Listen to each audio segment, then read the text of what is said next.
Data structure എന്ന concept അറിയുന്നതിന് മുന്നേ ഡാറ്റയും ഇൻഫർമേഷനും എന്താണെന്ന് നമ്മളറിയണം. ഒരു ഇൻഫർമേഷൻ്റെ ബേസിക് ആയിട്ടുള്ള യൂണിറ്റാണ് ഡാറ്റ. ഈ ഡാറ്റയിൽ ഇൻഡിവിജ്വൽ ആയിട്ടുള്ള സ്പെസിഫിക് മീനിങ് ഒന്നും ഇല്ലാത്ത ഫാക്ടേഴ്സ് ആയിരിക്കും കാണുന്നത്. ഈ ഡാറ്റാസ് ഇൻഫോർമേഷന് വേണ്ടിയുള്ള ബേസിക് റോ മെറ്റീരിയൽസ് ആയിരിക്കും.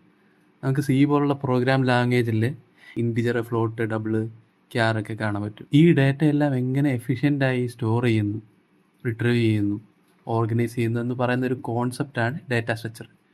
ഡാറ്റ സ്ട്രക്ചർ നമുക്ക് രണ്ടായിട്ട് ക്ലാസിഫൈ ചെയ്യാം: primitive and non primitive data structure.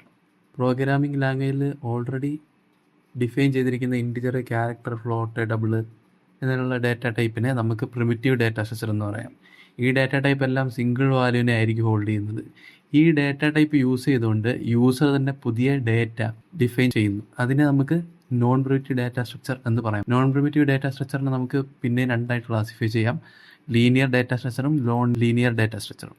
Linear data സ്ട്രക്ചറിൽ കണ്ടിന്യൂസ് ആയിട്ടുള്ള ലീനിയർ മെമ്മറി ലൊക്കേഷനിലായിരിക്കും നമ്മൾ ഡാറ്റയെ സ്റ്റോർ ചെയ്യുന്നത്. അതിൻ്റെ എക്സാമ്പിളാണ് ഈ അറേയും സ്റ്റാക്കും ക്യൂവും ലിങ്ക്ഡ് ലിസ്റ്റൊക്കെ. നോൺ ലീനിയർ ഡാറ്റ സ്ട്രക്ചറിൻ്റെ എക്സാമ്പിളാണ് ട്രീ, ഗ്രാഫ്. ട്രീ ഡാറ്റ സ്ട്രക്ചറിൽ ഒരു ഹൈറാർക്കിക്കൽ റെപ്രസെൻറ്റേഷൻ ആയിരിക്കും. അതായത് ട്രീയിൽ റൂട്ട് നോഡും ചൈൽഡ് നോഡും ഒക്കെ ഉണ്ട്. ഗ്രാഫ് എന്ന് പറഞ്ഞിട്ടുണ്ടെങ്കിൽ collection of vertices and edges ആണ്.